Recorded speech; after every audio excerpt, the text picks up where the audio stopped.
کوئی پوچھتا نہ تھا. بکے پھر حضرت حبیب اجمی رحمت اللہ تعالی بک گئے حضرت. جب بکے نا تو آپ کے پیر و مرشد نے آپ کو تلقین کیا اسم ذات اللہ. کیا تلقین کیا؟ واہ جی واہ, میرا گھنٹہ ضائع ہی ہے. کیا تلقین کیا؟ کیا تلقین کیا؟ کیا تلقین کیا؟ کیا تلقین کیا؟ ٹھیک ہے جی. ہاں فرمایا بی اجمی اب اللہ کو ہائے ہائے ہائے. آپ بیٹھے حضرت اور دعا کرنا حضرت جی, اللہ امیری کے بعد فقیری کی آزمائش میں نہ ڈالے. بڑا اوکھا کام ہے بھائی. آ گئی آزمائش حضرت. تو حضرت نے تو صبر شکر کیا نا. 1 دن 2 دن 3 دن 4 دن 5 دن 6 دن گزرے تو بی بی صاحب آ کے نا آپ سے لڑ پڑی. مزاجن تھوڑی تلخ تھی. کہتی ہیں بیب یہ کیا تصویر لے کے بیٹھے رہتے ہو, ہم سے نہیں مانگی سوکھی روٹیاں کھائی جاتی. جاؤ جا کے کوئی محنت مزدوری کرو, کو پیسے کما کے لاؤ, ہم بھی کو ترن والا کھائیں. ٹھیک ہے جی. دانا آدمی تھے ذرا. بیوی سے کوئی بحث نہیں کی. تصویر مصالحہ لوٹا قرآن پاک لیا اور جنگل چلے گئے. صوفی تو ذرا جی پہلے رو رو کے دعائیں کرتے ہیں. دل میں ہو یاد تیری اور گوشہ تنائی ہو, پھر تو خلوت میں عجب بنجمن آرائی ہو. ڈھونڈ پھر وہی فرصت کے رات دن کہ بیٹھے رہیں تصور جانا کیے ہوئے ہیں. صوفی تو پہلے دعائیں مانگتے ہیں. دعا قبول ہوئی. گھر میں تو پھر بچے تھے نا.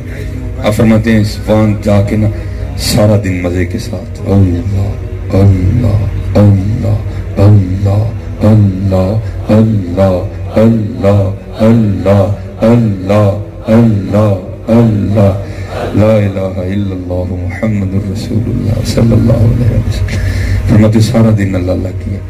رات پڑی تو گھر آ گئے. اب فرماتے جب گھر آیا تو بیوی نے سب سے پہلا سوال یہی کیا, حبیب مزدوری کی دیہڑی لگائی؟ اب فرماتے میں نے کہا ہاں کی مزدوری میں. تو بیوی پوچھتی اگر مزدوری کی تو پھر کدھر ہے مزدوری؟ اب فرماتے میں نے ٹالا.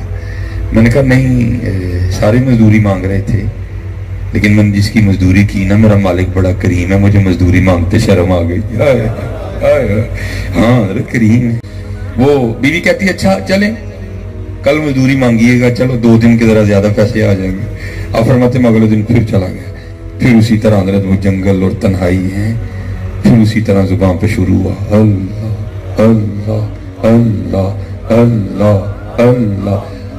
بھائی جی شرم چھڑ کے کاری لو کی جاندا تہاڈا ہے اللہ اللہ اللہ اللہ اللہ اللہ اللہ اللہ اللہ اللہ.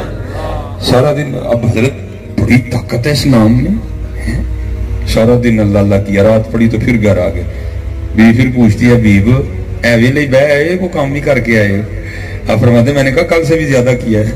تو کہتی ہے اگر کل سے بھی زیادہ کیا تو پھر پیسے؟ اب فرماتے میں نے ٹالا. نہیں سارے مانگ رہے تھے. ہاں جی اس میں بھی بڑا راز ہے. اب فرماتے میں نے کہا مجھے مانگتے ہوئے شرم آ گئی ہے.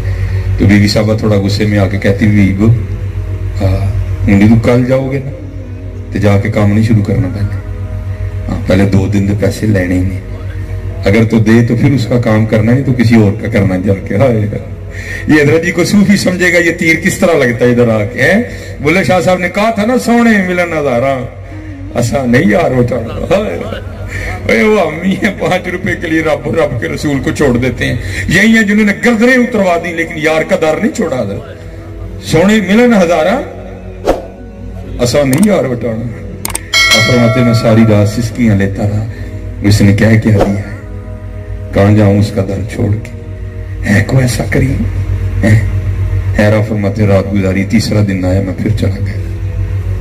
سارا دن پھر اسی طرح اللہ اللہ اللہ اللہ اللہ اللہ اللہ اللہ اللہ اللہ اللہ لا الہ الا اللہ.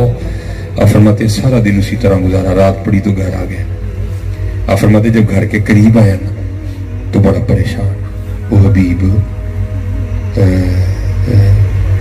2 دن تو ٹال دیا, اب اسے کیا کہنا ہے؟ کیا بہانا لگانا ہے, پتہ نہیں آگے سے کیا بولے گی, کچھ ایسا ہی نہ کہہ دے جو مجھ سے برداشت ہی نہ ہو, جو مجھ سے سنا ہی نہ جائے, میرے محبوب کی کوئی بے ادبی نہ کر دے. اب فرماتے میں نے کہا چلو باہر ہی بیٹھ جاؤ, گھر اس وقت جاؤں گا جب سو گئی ہوگی, دیوار پھلانگوں گا, گھر چلا جاؤں گا, رات تو گزارو نا, کل دیکھیں گے. ہائے ہائے. آپ فرماتے ہیں باہر بیٹھ کے پھر شروع ہو گیا اسی طرح, ٹھیک ہے جی, اللہ اللہ کر رہا. کیونکہ حضرت مزہ نہیں دے رہی, اس لیے میں نے بھی میں سارا بیٹھ کے نہ کرتا رہا. آپ فرماتے ہیں وہ جب آدھی رات ہوئی نا تو میں گھر آ گیا, لیکن آپ فرماتے ہیں جب گھر آیا تو گھر کا سارا منظر بدلا ہوا ہے. گھر سے دھواں اٹھ رہا ہے اور کچھ پکنے کی خوشبو آ رہی ہے. فرماتے میں بڑا حیران ہوا, آدھی رات کو فقیر کے گھر چولہا کیسے جا رہا ہے, یہ کیا ہو گیا. اب تو دیوار پھلانگنے کا سوال ہی نہیں تھا, اب تو سیدھے جانا تھا. آپ فرماتے میں نے دروازہ کھٹکھٹایا, بیوی نے دروازہ کھولا. آپ فرماتے ہیں بڑی خوش, کپڑے بھی نئے پہن رکھے ہیں. آپ فرماتے ہیں میں حیران ہوں, یہ اتنی خوش کیوں ہے, اور اس نے کپڑے نئے کہاں سے لیے. فرماتے سوال تو میں نے خود سے کیا, لیکن جواب وہ دیتی ہے, کہتی ہے بیگ تو تسی کدے کل کام کر دے رہے ہو, تہاڈا مالک تے واقعی بڑا کریم ہے, آپ کا مالک تو واقعی تم بڑا کریم ہے. آپ فرماتے میں نے کہا کیوں, کیا ہوا. کہتی ہے اندر آ کے خود ہی دیکھ لیں. آپ فرماتے جب اندر جا کے دیکھا تو جس چیز کی ضرورت تھی نا سب کا ڈھیر لگا. اور رو کے کہتی ہے آپ تو کام کر رہے تھے نا, آج آپ نے زیادہ کام بھی کیا, آپ کا مالک اتنا کریم ہے, آپ کو اس نے پریشان نہیں کیا. یہ بندے بھیجے تھے سارا کچھ وہ دے کے گئے ہیں. آپ فرماتے میں رو پڑا. تو آپ فرماتے جب میں رو پڑا تو مجھے دیکھ کر کہتی ہے رو نا, آہو خالی سامان نہیں آیا, ساتھ پیغام بھی آیا ہے. آپ فرماتے میں نے پوچھا پیغام کیا آیا ہے, تو کہتی پیغام یہ آیا ہے حبیب تو کام میں کمی نہ آنے دینا, مزدوری میں نہیں آنے دیں گے. تو کام میں کمی نہ آنے دینا, ہم مزدوری میں نہیں آنے دیں گے. ہماری بے وفائی پر بھی وہ اتنا پیار کرتے ہیں, ہماری بے وفائی پر بھی وہ اتنا پیار کرتے ہیں. اگر ہم با وفا ہوتے تو کیا ہوتے, دل تو کیا چیز ہے ہم روحوں میں اترے ہوتے, تو نے چاہا ہی نہیں چاہنے والوں کی طرح. آج وقت ہے حضرت, آج وقت ہے, اپنا وقت ضائع نہ کرو, سارے نماز کی پابندی کرو. انشاءاللہ نماز نہیں چھوڑنی, ٹھیک ہے انشاءاللہ. وہ پڑھ کے تو دیکھو یار, وہ ایک سجدہ جسے تو گراں سمجھتا ہے دیتا ہے آدمی کو 1000 سجدوں سے نجات. آج وقت ہے, اپنا وقت ضائع نہ